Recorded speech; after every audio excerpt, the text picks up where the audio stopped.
Welcome back to the Stache Club Wrestling Podcast. We got a little bit of a different setup here. A little different. Yeah, a little different. Something changing things up a little bit before the big 100th episode, you know what I mean? Oh my God, yeah, this is 99. Imagine if this was if this 100. We'd be like, So the reason why we're doing this is because I was a little under the weather this morning, still wanting to get a podcast out and everything, so we're filming. I'm using my work from home sick day today. But that would have been crazy if this was 100. I would have had to force myself in there. If it was, I would have forced myself over if it was 100. are you on your laptop webcam? No, I have a. Oh, you have a separate one? Yeah, it's I was called. gonna say, it looks good. Logi, or I don't know what it's pronounced, but no, it's like Logitech. that might be exactly what it is. Yeah, so I have it just hooked up, and yeah, no, it's. I was gonna good. say, Good it looks good. I'm on my shitty MacBook webcam here. No, But yeah, like you said, little bit different. Dante, hope you're feeling better. Thank you. We're planning on getting back to filming next week, so we'll get back to the swing of things. Yeah, but in honor of episode 99, cutting it real close, folks, we have Bad Blood stuff. We got an SCW Championship update. We're going to talk about how the 2-hour Monday Night Raw went, and then we have AEW WrestleDream 2024 predictions, and that's a massive show with Loaded. 11 total confidence points. Okay. All right. Crazy stuff. No, this is going to be a big show. I'm excited for it. Then obviously, the plug here, patreon.com/Stache Club Wrestling, if you want to see us continue to talk for another hour after we cover all the main stuff. There's a lot of questions, a lot of silly stuff to go over. I saw the new Joker. I got beef. I haven't, but I'm very interested to hear your thoughts. I haven't heard the best things in the world about it, which I'm upset about, but I'm very interested to hear what you have to say. With that said, I guess first things first, we do have to start with the SCW Predictions Championship update. Yes. And again, our friend still have yet to get their name. I'm going to get it right now. Was keeping track on Twitter. Hell yeah. Do you know the name off the top of your head while I'm scrolling through my notifications? I unfortunately do not. Shout out to that guy. I'm sorry I don't have your name though. But hey, I appreciate the commitment to it. No, I don't have it pulled up on my Twitter. All right, come on. I'm getting there. Come on. Before while I'm scrolling, I'll just say the results. We do have a new the championship's in the room, in the other room, and this already took so much to set up. I'm not getting. No, just put imaginary belt on someone. But the new SCW Predictions champion that goes to me. Coming out of WWE Bad Blood. I forget what the results are. I think we both had it pretty clean. And I think it was just like one. It might have even been in the bonus point or something that the only match I got wrong was Finn Balor beating Priest. But I had I think that's my points were all over the place. I had like Drew bleeding first, Cody and Solo started. I don't even know if they started. Like there was a few things in the middle all around that could have messed with it. So shout out Scotty. Congratulations. Scotty on Twitter for keeping track of everything. We appreciate it. I think around 14 points for me and 10.5 for you. Damn. I believe is the final score. I think that's what it was. I don't know. That's kind of in the grand scheme of things, 14 points. I feel like that's kind of that's a big win for you. That's a big win. That's not really that close. Hey, especially if there's only 5 matches. You know what I mean? Exactly. But like again, congratulations, John. Thank you. And I'm putting it right on the line again for this. WrestleDream Saturday? Saturday or Sunday? I think it's Saturday. Okay. Putting it on the line again for WrestleDream again. That'll be 11 points. And that I'll be honest. I was doing my card last night, and I mean, there's a bunch of ROH titles on the line. There's a bunch of like stuff that happened on Collision that we don't. So it's gonna be a real wily of a predictions. Yeah, it's gonna be a doozy. Let's start out with let's just start with the biggest news. Let's start out with the biggest news because we're going to talk about all the other matches on Bad Blood. But at the end of Bad Blood, at the end of Cody Rhodes defeating Roman Reigns, at the end of Cody Rhodes and Roman Reigns defeating Solo Sikoa and Jacob Fatu, which was a fun match. I want to talk about it afterwards. Good match. We did get The Rock returning. I don't want to say we called it, but we called it. Who would have thought that them putting that match on main event meant that The Rock was returning? Yeah. I mean, it's like whenever The Rock returns, it's cool. It's The Rock. He came out with his People's Championship, still gloating it like it means something.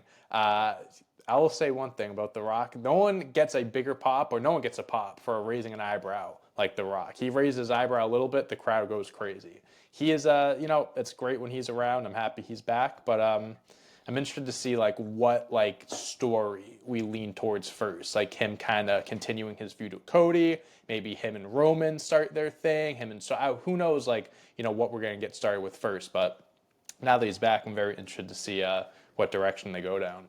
Yeah, I mean all of that. I don't even think the payoff was bad. I mean, I like you said, it is The Rock that can, and only The Rock that can make such 100%. A moment crazy, and all he did was stand there for all of what 40 seconds. Yep. Raised an eyebrow. We got a couple of Cody and Roman camera shots, and he did this little like that little because it's not even like a full neck. Right. It's little. You know what he's getting at. You know what he's trying to say. But yeah, no, I mean. Listen, I still, will die on the hill that the Hell in a Cell match probably should have main evented. But if there's one return, if there's one guy that can stop that from happening, it's The Rock. It was a big moment. Great match, like we mentioned as well. So, great way to end the show. Yeah, I don't disagree. I think if, this goes without saying, but I guess if The Rock didn't end the show, 100% Hell in a Cell should have main evented. If it was like just Jimmy Uso that returned, who also returned during Bad Blood, if it was just him, I would have been like, okay, that was kind of disappointing. Like we put that match on last just for a Jimmy Uso return. That could have happened at any other time. You know what I mean? I am seeing criticisms of like, The Rock overshadowed the Jimmy Uso return. No shit. It's like, first of all, yes. But second of all, like, it's all the same story. So, like, right. Jimmy Uso returns, The Rock returns. It's all connected. It's all bloodline shit. So, it's like, I don't think anything can take away from anything when it's all the same story. It's all the same thing. And, like, The Rock came back. He didn't say or really do anything, but, like, he made his point. He got his point across. Where Jimmy Uso returned, his whole thing was helping Roman. He called the play. He was the quarterback. And, kind of convincing Roman to help Cody. That was his role in everything. So they both returned. The Rock overshadowed Jimmy Uso returning. It's The Rock and Jimmy Uso. Of course, he's going to have the bigger pop, people are going to be talking about that. But I think they both served their purpose, and they both, did what they had to do at Bad Blood with their return. So they were both as, maybe The Rock was a little bit more important, but I think they were both pretty important. Did you watch his Instagram promo afterward? I did watch most of it. 5 minutes of him walking through the shit. He takes a shot of his tequila. He goes, good shit, and whatever. He's the best. Those promos are the best. That's what I miss about the WrestleMania season when he'd be like in the stadiums before filming the 10-minute promos in the gym, whatever. So good. And I'm not even gonna do it necessarily, but I hate circling back to the argument. Or the discussion of like, they don't make them like they used to. The Rock comes back, he does his little eyebrow raise, and he gets it's obvious it's The Rock. I'm not saying anything new, but his Instagram promo was one of the best things of the whole weekend, and that was just 100%. Him riffing on Instagram. You know what I mean? It's like, Absolutely. Who else? There's nobody except for the closest, obviously being like a Punk. There's nobody in the industry right now that can like put on as good of a promo when it's just him riffing, improving on a camera, going through the parking lot. And it's like, again, I hate to be that guy, but it's like seeing that, you're just like, damn, they don't make The Rocks no more. Dude, it's just crazy how, like, even at, I don't know, he's 50 years old right now, around 50 years old. He's doing now what he was doing 25 years ago, 20 years ago. You know what I mean? Like, he's just still so good at what he does. It's like, some would argue he's at the top of his game.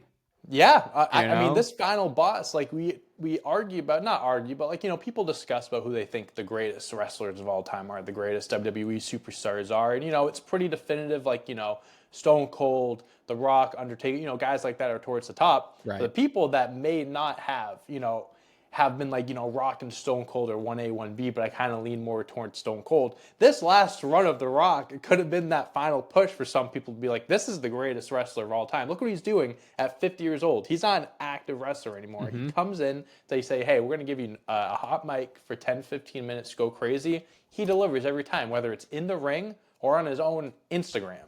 And we've talked about this before where he has followers on there where I'm sure like they just follow him because he's an actor. They don't even know. So they see this, they're like, what the fuck is this? It's so funny to imagine someone just following him because like, oh, I like Fast and Furious in the game plan. And then they see him wearing this Versace linen suit with Cody Rhodes' blood on his hands, and that's going the thing. like, I'm going to fucking kill you. It's like, too, man. It's like a combination of everything. Just the final boss character, it's so good. I hope he's around. Like, I know WrestleMania season, he was around like almost every week and stuff. I'm not saying it has to be like that, but I hope he's around, enough where it's, it's not a big thing when he returns once in a blue moon or whatever.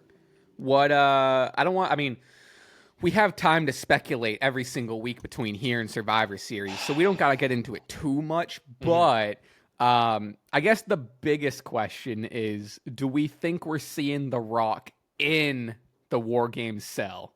You couldn't catch him dead in the WarGames cell. Listen, the idea of it I don't know. Is fantastic. All right, so let's look at the numbers. So if you have The Rock in WarGames, I think then you have to have Cody Rhodes in WarGames because then you have it's 5 on the new bloodline. It's Rock, Solo, Jacob, Tama Tonga, and Tonga Loa. And then on the other side, and this is also considering Roman, Jey, Jimmy. You get Sammy back, assuming that as well, and then Cody. The reason why I don't like the idea of The Rock being in WarGames is, one, I think him being in that match, you kind of like, and it's not one-on-one matches, but like you're kind of taken away from like, eventually we're going to see Rock Cody. Eventually we're going to see Rock Roman. I feel like we're kind of giving it away a little bit by putting him in the WarGames match. I feel like The Rock's role in this, he doesn't need to compete in this match. He can be like the head of the new bloodline and kind of like orchestrating things and whatever. But I don't think he necessarily needs to be active in this match. I think he'll be involved in some case, like as far as being on someone's side or whatever. But I don't think he'll actively participate in the WarGames match. He's also 50-something years old. So like, let's keep that in mind. I don't know if his body can withstand something like that. See, I think that's funny. I think there's a couple things. One, I think if he doesn't compete, and this isn't even for like anyone to really say, but I think if he doesn't compete, and depending on how the storyline goes, like how involved he is, and at this point, like this is all speculation, obviously, so we don't even know. Like, it seemed like we're leading the trail with him siding with the Bloodline 2.0, right. like so like we can assume, but speculate, yeah, but. If the story goes where he's aligned with them and obviously the Cody Roman stuff, and he doesn't compete in WarGames, I think people are going to be like pissed, and also like, oh, the Bloodline 2.0 is going to fucking die. Like, right. If you look at like the 4 of the Bloodline 2.0 versus the other 4, it doesn't even you know what I mean? Up. Yeah, 100%. I think also, I don't know. I think if The Rock is in it, he's going to be the last entrant. Last guy in. He's going to be in there for maybe 10 minutes. He's not last guy in, first guy out. Not going to take many bumps at all. He is not he will climbing the cage. He will go in. He'll swing around a chair for a little bit. Punch Cody's bloody head.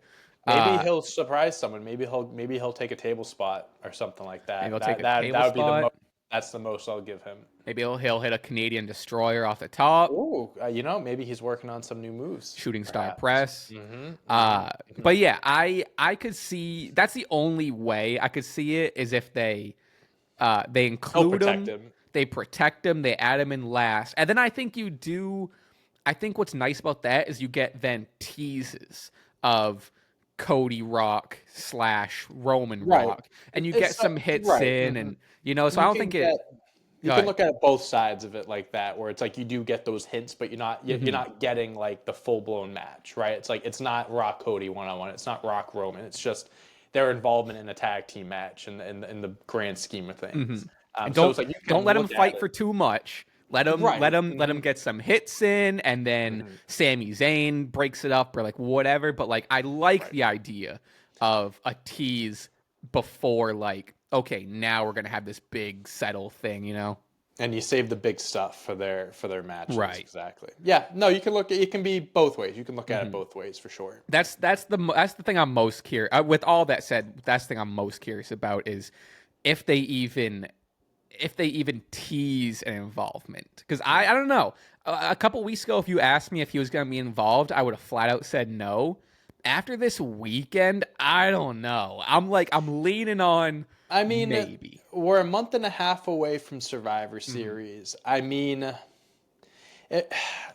I could see if they say The Rock is competing in the match, I'm not gonna go on Twitter and be like, I can't believe they're putting this guy in the match. Like they're, like I'll be happy about it, but I think they have enough time to build it up.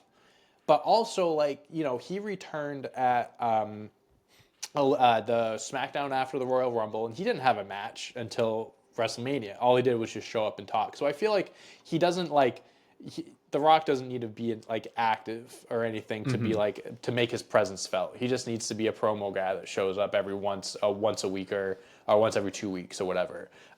So I feel like they have enough time to build that up of him being in the match, but at the same time they could also stretch it out if they wanted to as well, and just like kind of like save the reveal of who he's with until after, maybe if that's what they want to do. I don't know.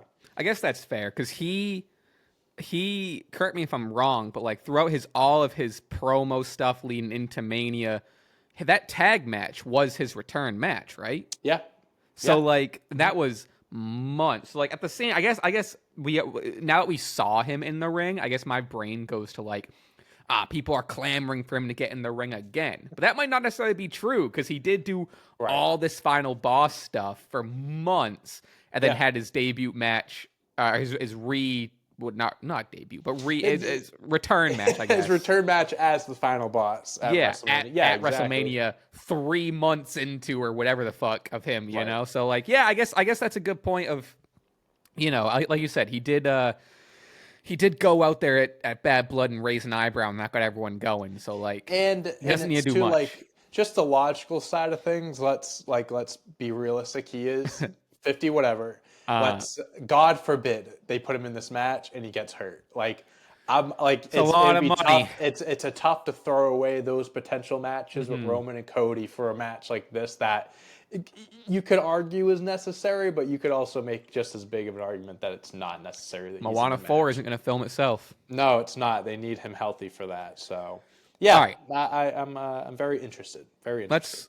Let's move on from The Rock, but we'll stay on the same story.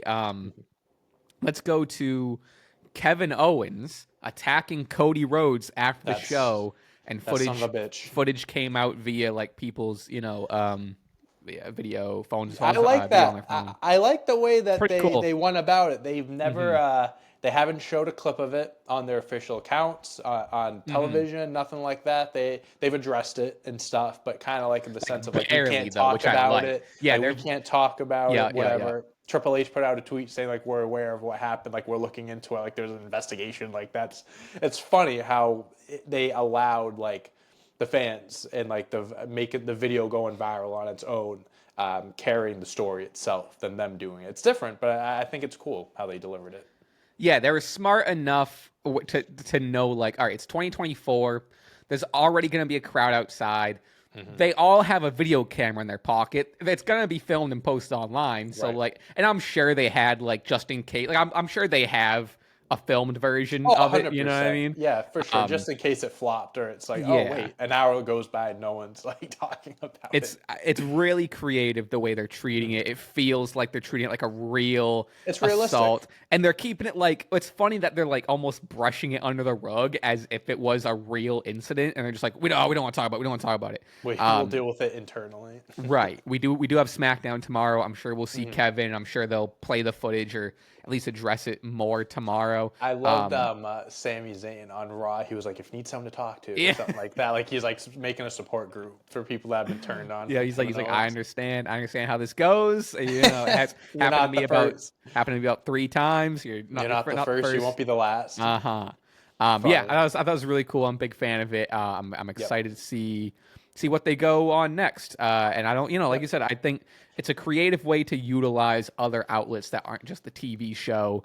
And I guess if you're not on Twitter, you might not have seen it, but like, sure, I feel like everyone, it's made its rounds. But then it's like too, if you're not on social media and then they bring it up on television, you're like, oh wait, what are you talking about? And then you start to and then you look into it, whatever. So yeah, you kind of get both sides of things, and that's another thing. This Kevin Owens heel turn involvement that I didn't want to bring up before because I didn't want to jump into this, but that's another reason why I don't think The Rock will be in WarGames is because that Cody involvement. I think he'll be involved with Kevin Owens. I think he'll be doing his thing there where he won't be involved with the bloodline or nothing. So 4-on-4. That's another reason why I think that as well. Yeah, I don't really need. That's good. I'm glad you mentioned that because I don't really. We got the Cody Roman team up. I don't really I don't need Cody to team up with the bloodline again because at the end of the day, Kevin and you can say Randy have a point of like, hey, they screwed you over for 2+ years or whatever. Cody Rhodes has his hands full right now with guys that have an issue with the bloodline that like you teamed with Roman essentially. Now they're pissed at him. Like Cody has his shit booked out for the next few months. Like he doesn't need to be involved with the bloodline anymore, in my opinion. Plus, it would also I think it would look silly of Cody to team with them again after because like this whole team up was like, I don't want to team with you, but I have these two on my ass.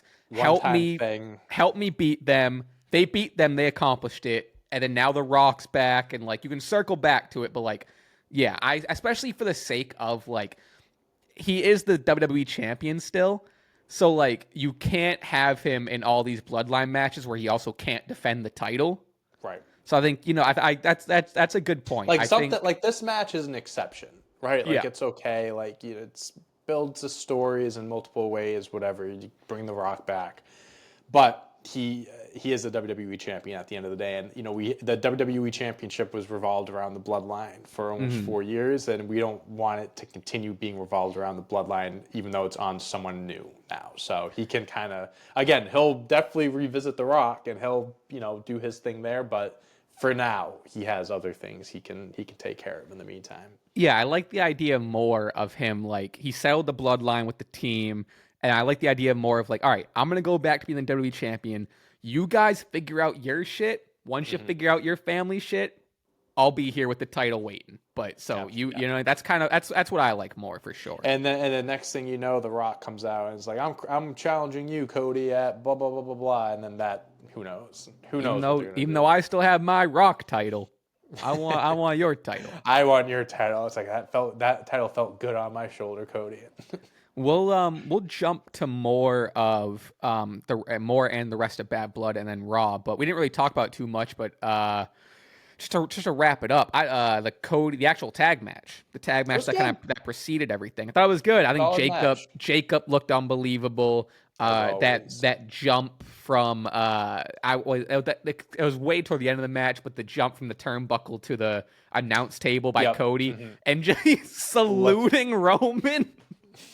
Like, remember this. So fucking good. This, Roman. Yeah, hey, I thought it was from here. I thought it was good. Like even that was with fun. Roman and Cody are just two wrestlers that have undeniable chemistry. Anytime they stepped in the ring, it's just five-star match. They just know how to work with each other. And it showed that they can do the same thing as a tag team. Roman Reigns, first match back, looked in great shape. Hasn't lost a step at all. Oh, he looked unreal. He looked better than he did at WrestleMania. To be honest, I think commentary were saying, "Oh shit, it's spilled everywhere." I think commentary was saying that he looks like he cut a little bit. He looked a little like trimmer, which I think made him look more ripped. You know what I mean? Yeah. Lean's the better word. No, he came out and I was like, holy shit. Yeah, he looked great. Yeah. No, they everyone did their thing. Solid match. Jimmy Uso came back. Like I said, kind of helping Roman, running the play, whatever. They had this cool moment that they post about it online where Roman was like, "You ran that?" And it's like, "Yeah, I ran that just for you, Uso," whatever. They embraced, and then they left. Cody gets beat down. Jimmy's like, "No, like Roman's like, it was a one-time thing, whatever." It's like, "No, you got to go in there." And it was I really like how the match itself went, but also like, you know, the respect that we saw afterwards from Roman and Cody. Like Roman handed him the belt, helped out Cody from getting beat down. So there's kind of like they've been enemies obviously since Cody won the Rumble the first time around back in 2023. But like there's respect there at the end of the day. So I think that's a cool thing to have added to their overall story as we go along. So yeah, no, I thought it was good for what it was. Again, like main event thing, I'm not gonna harp on it, but it was worth it. It was definitely worth main eventing. I loved you already mentioned it, but I really did love the Jimmy return. I loved the way they did it. The reveal felt really cool, just like sliding the stuff off. Also, He had the big grin. He what was it? It's like they not the ones or something like that. Something like that. There's like 4 sayings that they kind of just move around. Yeah. He like. Because like I think after the he was like involved and hit some super kicks or whatever, he was fired up. When like Roman hit a spear, he jumped like 4 feet in the air. He was on fire. Yeah, I'm excited. I think eventually we'll get I'm curious how they're gonna reintroduce Jey. I wonder we have Braun Breaker kind of back in the IC title picture. I wonder if that's gonna which we'll get to when we kind of talk about Raw. But yeah, a lot of stuff cooking. I feel like we are kind of like, as it's supposed to be. This isn't even a criticism, but like we're on the high here with the bloodline. You come off it, we're down here. We got like the bloodline 2.0, and we've been at a low. I think we can admit. Sure. But now, I mean, obviously with like the players coming back, we feel like we're like back here. Absolutely, and like like we're on the second half, like of you could say second part of the season in WWE. Fifth inning. Fifth inning, yes. Like the next 6 months is just leading up to Mania and stuff. Like Bad Blood is that's done now. Crown Jewel they have, and then Survivor Series. Then next thing you know, Royal Rumble. So it's really picking up right now. All these like the stories that like Bloodline was at a low for a little bit. Like you kind of need that time for it to like build back up, and like not every moment everything is going to be cinema or must-see TV. So, but no, we're picking up now. I'm excited to see where we go. All right, we'll move on from the bloodline. That was about 27 minutes of bloodline. Yeah. But okay, speaking of Crown Jewel, we got some announcements here. Triple H announced that we're going to do champion versus champion at Crown Jewel, similar to how they did in Survivor Series of old. And there's also going to be a Crown Jewel Championship, with the title being announced. And then, all right, well, and then we'll pause there. What do you think about that? And we'll go on to the obvious. Fantastic. Sounds good to me. Yeah, I don't know. What they're doing here is turning Crown Jewel into what Survivor Series used to be. Is a set of WarGames replaced the traditional like SmackDown versus Raw type of stuff, whatever. So that's kind of what I'm getting from this. But also, it's like they have the men's and women. It's like, why aren't they doing one for the tag teams? Because you have 2 tag team championships. I'm curious if this event is going to be like more so catered around that kind of like Raw versus SmackDown feel, where maybe they introduce like a 5-on-5 tag team match or something like that. I don't know. I think the idea of like an annual like champion versus champion concept is interesting. But at the same time, it's kind of like, I think about it and I'm like, Cody Rhodes and Gunther, like, I don't really want either of those guys losing. So it's kind of like, what direction are we going down there? Like, how is this going to like the person that loses that match? How is that going to hurt their momentum and stuff? So it's kind of like it's cool, but at the same time, like, is it going to hurt some of these like world champions and kind of slow down their momentum? That's kind of like, I don't know. I'm in the middle, really.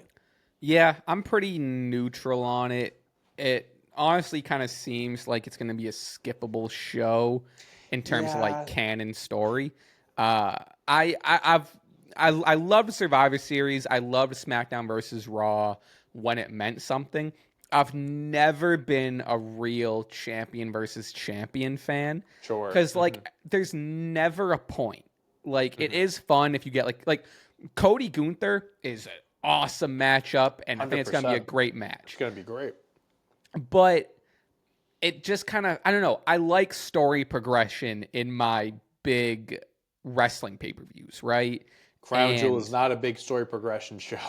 And it's not. They tried to make it one for a little bit, and it seems like we're kind of reverting back to when it started, when it was just like a glorified house show, which is fine. It just kind of keeps my excitement for it a little lulled, because like I said, it's like Cody's gonna beat Gunther. Like, there's no way Cody's losing. Oh, you think Cody's winning? I thought it was Gunther winning. Yeah, I was kind of more on the side of Gunther winning for sure. I think Gunther losing might be a little bit more hurtful. See, I'm just thinking because Cody is there. Because Cody is the, like, I do agree with you where I think, like, Gunther losing is a little more protected. But I look at the way they hold Cody. I think they hold Cody way more up here than they do Gunther. You know what I mean? Yeah, no, I mean, at the end of the day, it's like, if either loses to either, it's like, okay, well, he lost to the world champion on Raw. He lost to the WWE champion on SmackDown. Like, it's not like they lost to a nobody or whatever, anything like that. But yeah, no, I mean, listen, I think the idea of it's cool because, like, the two best wrestlers on their brands, the idea of it, like, they go up, it's going to be a great match, but it kind of leaves out the excitement of, like, there's no title matches. So it's like there's not going to be, like, title changes or anything like that, like any shocking moments or story progressions, like we were saying. So you kind of, you're gaining one thing, but you're losing out on another by doing this. How do you see, I'm curious, I don't know if you thought that through with it, but how do you see Cody? Because I'm pretty hard on, like, oh, Cody would win that. How do you see Cody losing? Or, like, what do you think they do? I think Gunther just kind of, like, choking him out, just like putting him in a sleeper, just putting him to bed, or like Kevin Owens' involvement. You can set up their match at Survivor Series doing that.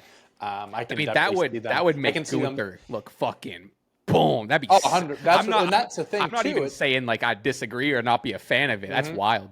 And that's another thing to look at too. It's like, who does it benefit more if they win? Like, yes, Cody is held like in a higher regard than Gunther 1000%. He's the company guy. He's the guy that you will see on the talk shows representing the company. But what if Gunther beats him? Like that elevates Gunther a little bit. You know what I mean? It's the whole world title, to be honest. 100. I think that elevates the world title a lot for sure. So you kind of, I don't know. I don't think there's necessarily a right and wrong result here. It's just I'm sure they have something planned out where like it's gonna make sense in the long run. But I do say one thing I am most confused about is the belt. What are we doing with the belt? Do they carry it around for a year? Oh, the belt's crazy. Like so, and like the next year comes around, they can't even defend it if they're not a world champ. Like if Gunther wins it, if he's not world champion next year, he can't even defend his belt. What's going on there? I don't understand the belt concept. They should have made it a trophy. Without. Sure, make it a trophy. Like the whole belt thing, I think is ridiculous. I think the same way about when AEW does the Owen Hart Cup, just do the trophy.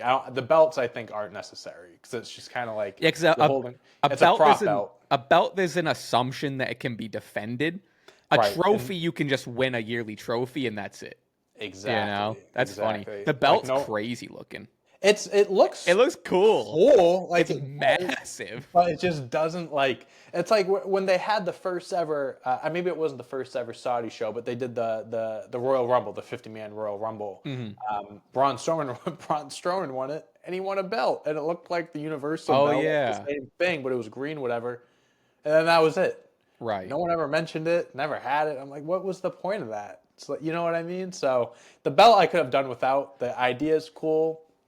But yeah, I think Gunther will win it. But again, I can see it both ways. I don't think it's a right or wrong in that case, I guess. We'll move on to what happened after. We got some Goldberg involvement between him and Gunther. They were teasing, something. Hey, Gunther at the not Gunther, Goldberg at the end. You're next, and I don't know. Whatever.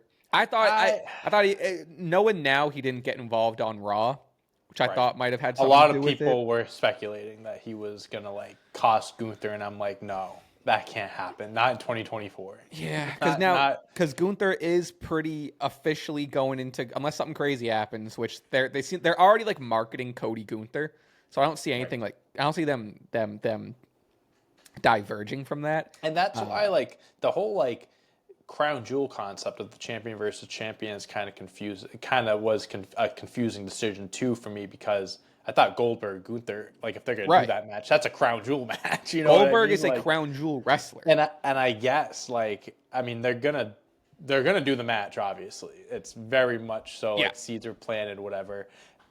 If this was a few years ago, I definitely would have been more against it, because like Triple H wasn't running it, and like if Goldberg's wrestling for a world championship, nevertheless, he's probably going to win it, and it's going to fuck everything up. But I'm not worried about that happening this time around. I think a match between Gunther and him isn't necessary. I don't think it'll be a bad match, though. It's silly enough to work. It's silly enough for, like, Gunther said it. He's like, come on, I got 3 minutes for you. Get in the ring, whatever. Like, I think it'll be like a 5-minute, 6-minute match. Like, I don't think it would be long. But knowing that Gunther will comfortably, or I confidently say that Gunther will walk out as champion, like, I'm okay with them doing that for like a one and done match type of thing. So they don't have to do it, but if they are, then whatever, so be it. And here's the thing too: when they showed Goldberg, when he got in the ring, when he was doing his little song and dance, the crowd went crazy. So they it's were in like Atlanta. They were in Atlanta, which he's like from Atlanta, right? From Atlanta, played football for the Falcons and stuff. So like hometown ties, but the crowd still does love him wherever he goes. I guess with that said, I'd be curious to see his reception in another city. But well, I mean, it's so Crown Jewel Gunther is occupied. Survivor Series, I guess, would be if they have that match. That's in Canada, so. And Bret Hart doesn't have a good history with Bret Hart. Goldberg's getting booed out of that building. I wonder if they do it if they do it for the. I mean, everyone. If they did it for the title, we all know Goldberg wouldn't win. Hopefully, 100%. Yeah. But maybe they do, because in my head I'm like, oh well, Gunther has to lose the title before that match. But like, not necessarily. That's why people thought or were worried that Goldberg was going to cost him, because then it's like, okay, then there's your crown jewel match. That makes sense. But yeah, that just would have. That's a 2019-2020 Vince McMahon booking decision. I wouldn't, but then you get, which is kind of cool. Then I honestly don't hate, like, I mean, it's already happened, doesn't even matter. But imagine if Goldberg cost him. I do think the negative of that, obviously, you don't get like the long dominant Gunther reign, which I do think he deserves. But then the result of that is, 1, Sami Zayn wins a world championship. 2, you get Sami Cody in an exhibition. Right. Like, that is pretty cool. No, on paper, you can't beat those things. To me, it's like, looking at that, I'm like, that's kind of like a screwy way for Sami to get his first world. I envision Sami winning it like on a big stage, like a WrestleMania, like a Kofi Kingston type of moment. Daniel not Bryan. In a cheap way. Exactly. Yep. But so that too, I'm like, I don't know if they're gonna give it to him out. I don't know if this is the way. But again, if they going back to the Gunther Goldberg, assuming it's for the world title, I'm fine with it, knowing that Gunther is gonna win. I don't think it could be worse. It could be a lot worse. So let's jump to the Hell in a Cell match. We still have we're getting. I mean, we got time left, but it's a lot. There's so much that happens, so much to go over. But CM Punk defeats Drew McIntyre in what I think was a fantastic Hell in a Cell match. This was a ball. Cage match. This was days ago. I don't know where the update is now, but after the show, or the day after the show, it was ranked. It was 21st or 22nd highest rated WWE match of all time, and it was the top rated match of the year. WWE. I don't think that's crazy. I don't think that's crazy. It's funny. So Kevin was over when the Bad Blood started, because it started early. It was at 6, right? And that was the one match he stayed for, and so we watched it, and he was in awe of it. He was like that. That was fucking crazy. And I'm like, the spot where we'll talk like what happened during the match and stuff, but the spot where Drew went for the Claymore, then he hit the stairs, like his lower back, like his tailbone. Bro, we both were just like, yeah. Dude, stay down. Jesus stay Christ. the fuck down. It was a hard hitting match, but it was fun. It delivered. And we sure. got, it delivered. We got what we wanted. They're both busted open, bloody, Yep. a Drew lot McIntyre of blood. 16 stitches. 16 16 stitches. I heard I think that was off the toolbox. That was a little more real than they were intending to. Yeah, he was gushing. The table spot, I saw tweets of they went through the table the long way. The table spot was crazy. I liked the beads of, pouring the beads on his head and they, putting them in each other's mouths. He takes out the bag and I'm like, oh, that's definitely thumbtacks. And Kevin goes, are those beads? I'm like, listen, it's a big part of the story. I'm like, yes, those are beads. But it was also nice touch. That's funny. That's funny you say that, because I was also at a friend's house and I also turned it on to watch it with them. And we caught, what did we watch? We watched Nia Bailey. No, we watched Rhea live, and then I rewound it to watch the Hell in a Cell. Yeah. And the same moment happened to me where they were like really into it and the toolbox and chairs and tables, and they're like, I get it. And then the beads moment happened, and I was like, this makes sense. Everyone trust me, this makes sense. There's a reason. At the end of the day, it is sports entertainment. Yeah, like real quick, I had to be like, okay, well, he had a bracelet, and they've been they're like, what? He has this dog named Larry. He has a dog named Larry. He's got a wife, and it's a whole thing. He likes bracelets. But yeah, this is gonna be a match of the year contender for sure, I believe. Yeah, it's gonna be up there. Yeah, they both did their thing. They both bloodied each other up. They both they sealed, put the final stamp on this feud for at least perfect for the time ending. being. Mm-hmm. Drew McIntyre selling his injuries. CM Punk shows up the next night and is like, I'm going away for a little bit. Like, they're both selling it well. Great match. Great match. I did hear apparently. So the speculation, Drew is taking some time off. Which well deserved. I honestly wait until like Rumble, to be completely honest. It's a good give sell. Him some time to cool off. Yeah, and sell it 100%. And then Punk, I heard, Punk I heard is has always been against the Saudi shows. Right? Mm-hmm. So he's like pretty adamant on not even competing. So I heard that that was also part of writing him off the show. Did you see? I don't know if it was like a resurfaced tweet or something like that. It was him and the Miz, or the Miz tweeted something. It was like I forget what it was exactly, but he was kind of mocking CM Punk, something about changing the culture. He goes, "Oh, sorry, I didn't change the culture," something like that. And CM Punk quote tweets, he goes, "Suck suck a bloody Saudi dick," or something like that. You geek, or whatever it was. So they had a feud for a while that they hashed things out, but very anti Saudi shows in WWE for sure. So wasn't gonna take that extra big paycheck this time. USA put out an Instagram post, I think it was 13 or 15 years ago, when the Raw roster was on strike. So it was no Triple H, vote of confidence or something. Yeah, Triple H had to be the special guest referee, and they needed commentary. And then Punk, he's in the ring with Punk, and he's like, there's a live microphone over there, and he's like, can I wear your blazer? You can wear my blazer. I'm in. You can wear my blazer. Yeah, that was. He goes, I'm gonna need you to ring the bell. He goes, double pay. I'm on it. So silly. That's great. That is very silly. Okay.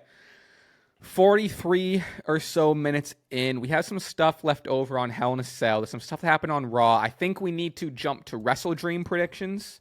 Sure. I do want to talk Jey and Woods and some other stuff too. But for the sake of time, we'll have plenty of stuff for Patreon. So. Yeah, there'll be bleed off on the Patreon. A lot of stuff that happened on NXT.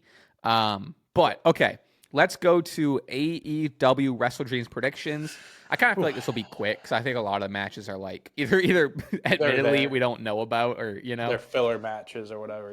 Yeah, it's a big card. So you say there's 11 matches. I only saw 8, so I'm there are 3 that I'm unaware of. Oh, I was on. I may have been looking at a different card. I just went to Wikipedia. Oh, you know why? Because I just opened it. I just opened it up and it was updated 2 days ago, so that's why.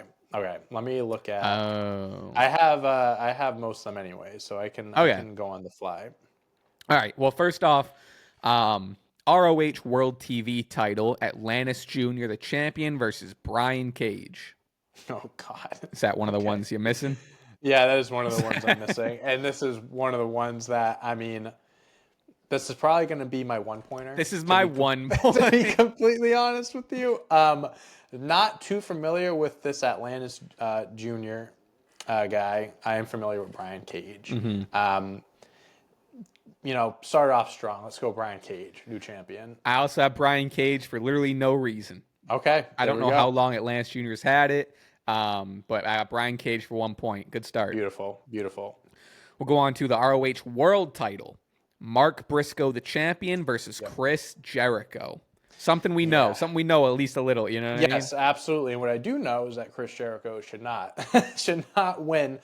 beat Mark Briscoe this Saturday. I have Mark Briscoe winning. That is my 3. It's still low. Okay, wow. Just because I still do believe AEW they love Chris Jericho. They love him. They look at him like he can still be a world champion and all this and that. And the learning tree, it's not the worst thing in the world, but let me tell you what, it certainly is the furthest thing from the best. Just keep it on Mark Briscoe. I like him as ROH champion. I've actually grown to like, no pun intended, the learning tree, but it's not a world championship gimmick. No, nope. Mm-mm. I have Mark Briscoe for 7 points. Ooh, I'm pretty confident. Like Mark Briscoe, I forget what the little faction he's in with, like Orange Cassidy and the rest of them. I forget the other guy's name. Kyle O'Reilly. The family? No, it's something like that. I forget. No, it's like it's a weird the conglomerate. Oh, I think that's something like that. Something like that. Yeah. I've sang my praises about Mark Briscoe in the prior weeks of like he has. Which I guess funny, when we were talking about Rock promos about The Rock or whatever, but he has one of the best backstage promos in wrestling today. It's so aggressive and it's so 80s, and like I love the Renee, the word of the day is this, and he relates it to the promo. It's so good. It is. Obviously, we don't really keep track of ROH too much, but I wish he would be featured on AEW a little more. I mean, he is, but I guess not often enough. Yeah. Not often enough. So yeah, I have Mark Briscoe. Keep it on him. I'm really enjoying. I really enjoy it whenever I see him, and I think having the ROH World title even adds to that, charisma and whatever he brings to the table. Right. Absolutely. Something that got made official last night on Dynamite after a solid promo. We got Darby Allin versus Brody King. Yes, I've been seeing videos of like Brody King just like follows Darby Allin around and just beats the shit out of him. Like he at a concert or something like that he was at. He just showed up and like started beating the shit out of him. I didn't see that. Yeah, they do a lot of like outside of the ring shit to build up this feud. I'm torn on like what I think they're doing with Darby Allin in the sense of like, are they gonna beat him down to build him back up type of thing, or are they gonna like kind of start that like get back on his feet thing here? Because Brody King, this is a David and Goliath type of match. Both are pretty brutal wrestlers in the sense of like Darby will do some dumb shit and Brody will try to kill him. I'm just gonna say Brody King. I'm kind of leaning more towards like give Darby a little bit of time to kind of like get some losses in and then build him back up. I think it's kind of like a little too soon after the Moxley loss. So I'll have Brody King winning, and I'll have that for 2 because I'm really I'm really not that confident in it. I'm really not. I'm kind of on the other side of the coin on this one from you.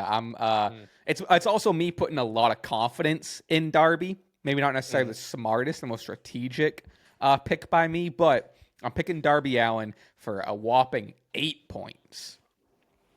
Wow. Yeah.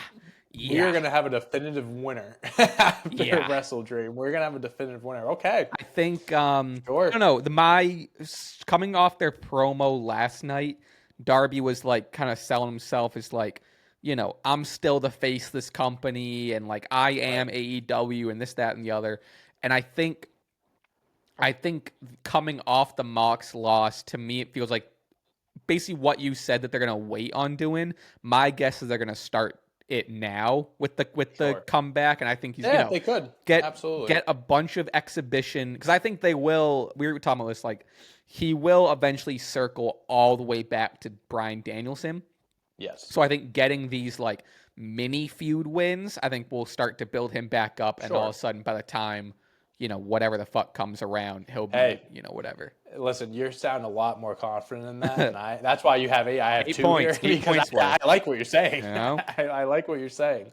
All right, we'll move on. AEW TNT Championship. Jack Perry, the champion, versus Shibata. We've kind of seen the past few pay-per-views. We've kind of seen like the EVP, the elite sort of stuff. I think the question is always like, are they going to keep them dominant? Are they going to keep them in power? Are they going to keep them dripping in gold?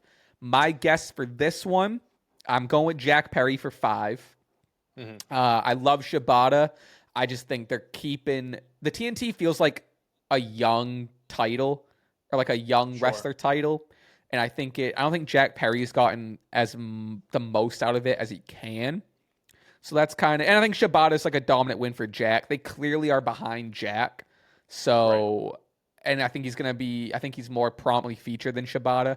So I'm going with Jack. Sticking with Jack. Yeah, this really wasn't much of like a thinker for me. I have Jack. I have him for 8, actually. Wow. I have him for 8 points. It's just like he has so much momentum. He really is just like that. We're seeing the best work of his career right now.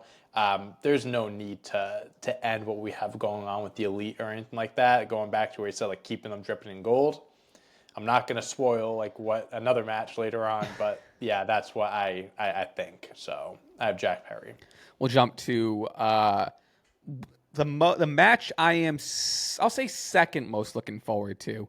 AEW International Championship. Yeah. Will Ospreay the champion. Triple threat match. Will Ospreay the champion versus Ricochet versus Konosuke Takeshita. Oh. Yeah, this is going to be a match of the night contender. 100%. So there was a lot of stuff on Dynamite with the Don Callis family. Don Callis made a deal with Jake the Snake. Now the Don Callis family has Lance Archer. This whole thing where Will Ospreay is trying to leave it. He has Kyle Fletcher split. Don Callis wanted Kyle Fletcher to use the fucking screwdriver. He wouldn't do it. You got Takeshita coming out for now. This is the second or third week in a row where Takeshita's taken out Ospreay. Yep. So we're seeing Will Ospreay is a face. I don't know why they're still having him in the Don Callis family, but this is finally the departure, it seems like. Yeah. But I don't know. But then you also have Ricochet in here, which he's the new guy. He's the new hot guy. I don't know. What are you thinking? What are you leaning towards? I don't think Ricochet. I don't think is really a factor in this match. Funny enough, I agree. I agree. I didn't really. Unfortunately, I have Will Ospreay winning this, but the only person in this match that I could see also walking out is Takeshita. Just because I can see like with the Don Callis family storyline and stuff, I can see them like putting it on him and keeping it in the family in that sense, and just kind of keeping that feud continuing with Ospreay. But at the same time, it's like Ospreay already kind of had that shocking loss to MJF for the international belt. Like he won it. It was like, oh, he's gonna have a reign and everything. Then he loses it, got it back. But it's like, I mean, I don't know. I think he still needs to hold it for a little bit longer. I think he can still have a lot more fun matches and defenses and all that. And Takeshita time, like his time is coming. Like it's kind of crazy that he hasn't won a singles championship yet for how good he's been for as long as he's been in AEW. But I have Will Ospreay winning this one. That's a good. The MJF point is a really good point. I didn't consider. For how many points do you have Ospreay? 7. Wow. I on 3 points. 3 points, taking a little risk, only for 3 though. I mean, it's a triple threat match. You never know. There could be a shock win. You never know. I'm going with Takeshita. With Takeshita. I think like I said, the only other guy I would have picked. So it is like you said. It is shocking he hasn't won a singles title. I think they've first whatever he's the next big thing in wrestling. Like he's gonna be huge. And one, I think Will Ospreay is too big for the international championship. Like it feels like I agree. When he won it, it already felt like he was kind of outgrown it, and now I kind of even feels like more so. I would like someone like a Ricochet to have it because it does feel very mid card. But I think they've waited long enough for Takeshita, pulling the trigger on Takeshita. I feel like with the, him attacking Ospreay and him starting to be featured more prominently, maybe this is the push. So I think a win here would be the sign to me of like, okay, they're finally doing the Takeshita thing. So like, but like the counter argument is that is like on the other side of that coin is Will Ospreay, arguably the greatest wrestler in the world right now. And he's bigger than the belt, but he can bring the belt with him and stuff like that. Yeah. And like him going, like MJF won it and he was just the AEW champion less than a year ago. Yeah. So I think they're trying to, it is a mid-card title in the grand scheme of things, but I think they're trying to build it up to be this bigger than a mid-card title. Mm-hmm. I'm looking at how many title changes I have. I got the Brian Cage. I got none so far. Yeah. Brian Cage, I guess. Yeah. So I don't know. I think it's time for I think it's a whole new chapter in AEW in general if Takeshita gets some gold. I've never loved the Don Callis family stuff. I've always thought it was kind of lackluster. But maybe to help it out, having Takeshita as champion and Will Ospreay moving on might be a move. I don't know. Oh, refreshing. Yeah. All right. AEW tag titles. The Young Bucks as champions versus Private Party. I've been enjoying the Private Party push. Yeah, I have too. They've been in AEW for, maybe even since they started. Since the jump. So, they're a well-established team. They're a team that definitely deserves to be more like, involved in the tag team picture and stuff like that. I don't think they've ever won the tag team titles. But alluding to what I was saying earlier, the Elite are running things right now, and I think they should just continue to keep all the gold. Cool to see Private Party get a match like this on a pay-per-view like WrestleDream, but for 9 points, I am taking the Young Bucks. Whoa. I got the Bucks for 6. Okay. Same reasoning. I think they're building up Private Party to be a admirable contender, I can see the Private Party, like them kind of building them up, like they lose this one, but they keep building them up, and maybe down the line they are the ones to dethrone them, and that's kind of like their coming up moment, like their big moment. So I would if they did win somehow, I would love it. Oh, that'd be sick. This could be the shocking title change of this event. This could be it. I'm predicting we're on the same page for this next one. AEW Women's Championship, Mariah May, the champion, versus Willow Nightingale for 10 points. I do have Mariah May. As much as I love Willow Nightingale, we're just coming off one of the hottest stories in wrestling with the Toni Storm Mariah stuff. Mariah May she was on commentary last night. She's so good. Her character is great. So I don't think we're at the beginning of the Mariah May era, and I don't think it's ending at WrestleDream. So Mariah May, 10-pointer. Yeah, listen, we have a lot to talk about on Patreon, so I'm not going to waste my energy with this one. I have Mariah May for 11 points. She just won the championship. Mm-hmm. One of the hottest female wrestlers in the game right now. Her character is on fire. She is doing an incredible job with the belt, not losing anytime soon. Next up, we got Hangman Adam Page versus the Switchblade Jay White. I don't know. This was tough. This is my 2-pointer because it's a return. This is a 4-pointer for me. Okay. Yeah, I really wanted to pick Jay White because it's Jay White, big return, everything like that. When he's around, one of the best wrestlers in the world too. But Hangman they got to keep the momentum going with Hangman. They can't stop it now. He's just coming off of the feud with Swerve, coming out of that match that he had with him, the unsanctioned match. Keep it going. Have him be a shit heel and win in a shitty heel way, so it doesn't bury Jay White immediately in his first big match back. So, but I have Hangman in this one. But it was tough for me to kind of decide with this. this is the only one when I was doing this, I deleted and retyped like different names. You know, I was really going back and forth for 2 points, mainly coming off of the return, excuse me. I'm going the Switchblade Jay White. Yeah, I don't blame you. It's literally because his return feels big. He was featured last night with Juice Robinson, and they were cutting a promo, and they were going crazy. And we've talked about Jay White before, how like he hasn't felt like a big player in AEW, where I think we both think where he should be. Especially coming off, his stuff in New Japan, and like he was a big signing. I 1,000,000% agree that Hangman coming off of one of the greatest feuds in recent memory in wrestling, and him winning that last match against Swerve, right? He won that. Hangman won that. What was that? Did Hangman win? Okay, yeah. Yep. But it's if Jay White loses, then it's like what? Yeah. What are we doing with Jay White? I'm kind of like it's a weird first match, like just interesting first feud to have. I agree. Just because you kind of like you're throwing a guy big return into a guy that is supposed to go on a big run, has a lot of momentum on his side. It's just like no one can benefit. No one like it doesn't. It's not good if either one loses. You know what I mean? Unless they do it in a way that like, it doesn't look terrible for whoever does lose. And there is story here. Like I think Hangman might have injured Jay White. There is a story for sure. So like I get it makes sense in that sense, but I agree.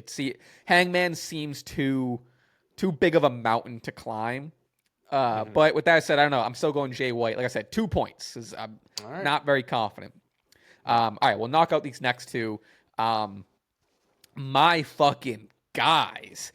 MXM versus the Acclaimed. I'll be honest, I don't know where this match came from. Okay, so I'm gonna move around some points for this one. Sure. This was one of them that I had to add. So I'm gonna switch this one. I'll just put. I don't really know much story behind this match. Me neither. I have much backstory. I'm gonna pick the Acclaim just because they're the more like well-known team and stuff like that. I'm switching it with Mark Briscoe. So this is for 3. Mark Briscoe I have for 5 points now. Okay. So that's the switch I'm making. No reason besides the Acclaim to just more established in AEW than MXM. So yeah, I actually have the Acclaimed. I have them all the way up for 9. Because again, our points are weird. Yeah. Wow. It's exactly what you said. The Acclaim, especially coming off, they did lose, but coming off of them being in the tag title picture, really intense promos, especially by Anthony Bowens and Max Caster. They felt hot again. They felt on a roll where it seemed like we're back to a low. MXM are signed technically to ROH, so I'd imagine a lot of this was built over there or even on Collision. I do love how MXM, shout out Mansoor and Mason Madden, I think is what he's going by now. But I don't know. And on the other side of the coin, I would love if this is the jumping off point for MXM, right? They get this massive win over the Acclaimed, and it's like, okay, absolutely. MXM, it's their turn and whatever, which I would love. But I'm playing it safe, not super safe with 9 points, but a little safe with just it's the Acclaimed. It's the Acclaimed. Yeah. It'll be a fun match though. Yeah, it should be. I agree. We got a 2 out of 3 falls match: Hologram versus the Beast Mortos. This again, seems like another ROH or Collision thing. I know they did Hologram versus Commander last night, which was a lot of fun. I like the Beast Mortis. I like his look. I think he's sick. I don't think he gets enough TV time on Dynamite. Yeah. I'm going Hologram strictly because the internet says that Tony Khan is really in a hologram push right now. And Hologram's I think Hologram's 14-1 or something. I'm going Hologram for 4. I've been seeing a lot of stuff about this Beast Mortos guy as well. It's cool. I've been seeing a lot of hype for both. But yeah, I'm also going to go Hologram just because it seems like he's the one getting a bigger push right now.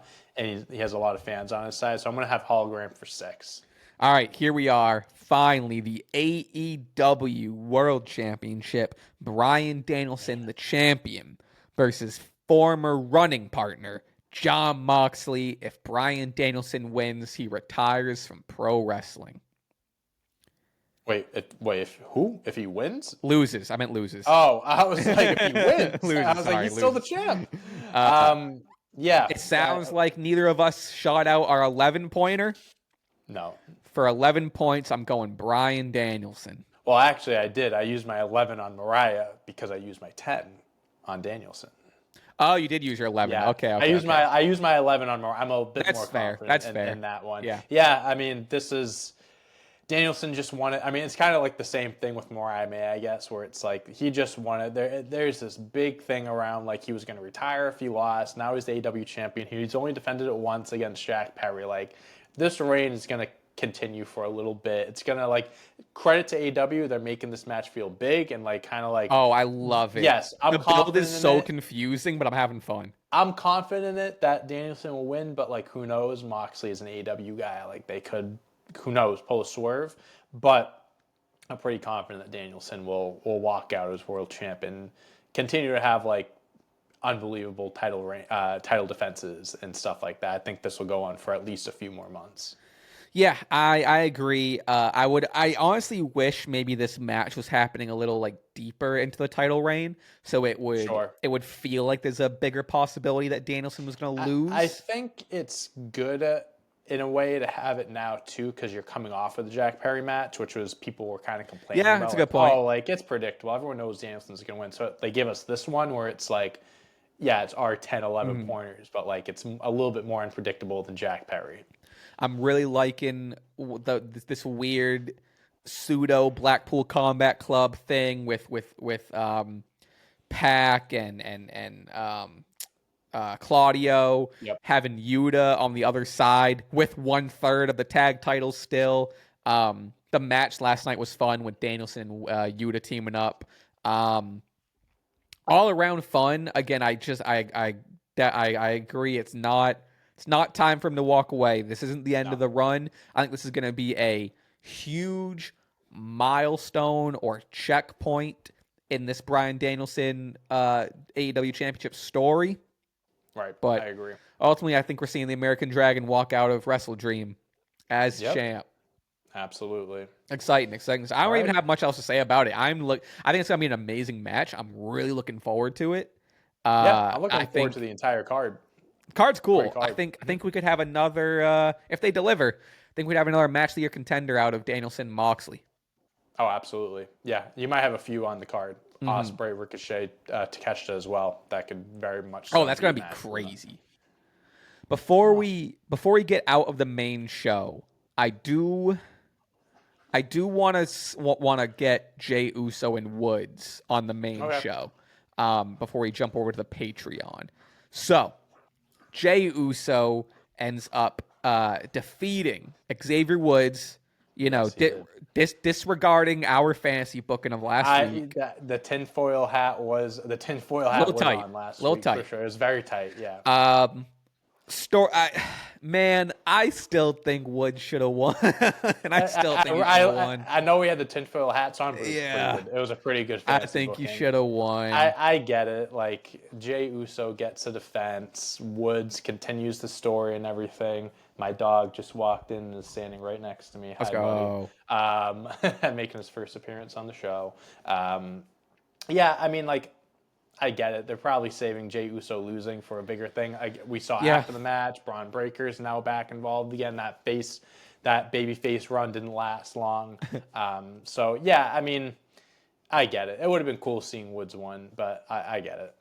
I guess now, which I get the thinking. You can still do the Xavier Woods heel turn and the Xavier Woods and Kofi story without the title. 100%.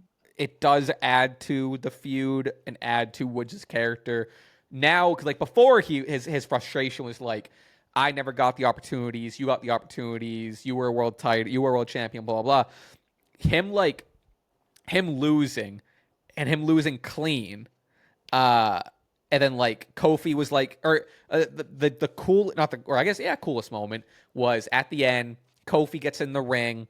The long history, some of the greatest tag matches of all time are between the New Day and the Usos.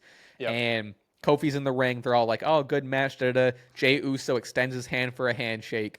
Xavier Woods does not shake his hand. Walks away. Even Woods is like, or Kofi's like, what the fuck? Come on, man. Yeah, like they have a history. Like right. They have, these like, are our guys. Respect for each other and everything like that. So it was kind of like, come on, man. Like we don't have to be doing this. And Woods kind of walking away. Like, because before when he would walk away, he would be like, I got screwed over or this, that. Now he's just so frustrated that he just didn't get the job done. Did your dog go to the bathroom? No. I'm just like making sure he's just walking around. I thought that was a look of like, fuck. In between this and the Patreon, I definitely have to take him out to the bathroom, but he's good right now. Sure, I gotta wipe up my spilt seltzer water on my desk anyway. Perfect. We each have a thing we gotta do. Yeah. But yeah, I think him now. I'm curious where they go from now, because now he's just. He's oh shit. What was that? Did he hit the light or something? Knocked over a light. Hold on, everyone. Yeah. We're keeping that in the podcast. Yeah. Hey, you do have a traveling mic. I do have a traveling mic. I'll finish up the Xavier Woods thing while you're cleaning up. Thank you. I appreciate it. Long story point I'm trying to get across, folks, is I'm really, really excited and curious what they're going to go from here, because Woods he's out of options, he's out of excuses, he's out of everything. It's just him. He can't blame it on Kofi. If he tries, it's not going to hold up. And now Kofi's frustration is kind of mounting. People are speculating maybe we're going to get a Kofi heel turn. Maybe Kofi is sick of Woods' shit, because now Woods is being shitty, you know? Right. So... yeah, there's multiple directions they can go down with this. So it's a really fun story. Like, for it being just like a mid card, middle of the whatever story. Excuse me, really, really, really good. I love it. I love it. I think it's great. I agree. Okay, absolutely. We are gonna jump over to the Patreon. We're gonna talk about our overall thoughts on Raw being 2 hours. You know, like I said, we got some other chitter chatter to get through, but. Thank you for being here. Again, it's patreon.com/Stache Club Wrestling to hear another hour of chit-chatting. Woo. Please make sure you subscribe. Please leave a like. Please turn on the bell for notifications. Follow us on everything. We appreciate your support as always. We're going to get out of here. And Dante, something that it felt weird not doing it. I mean, obviously you Zoom, but to get out of here, we'll see everyone on the Patreon. Boom. Peace.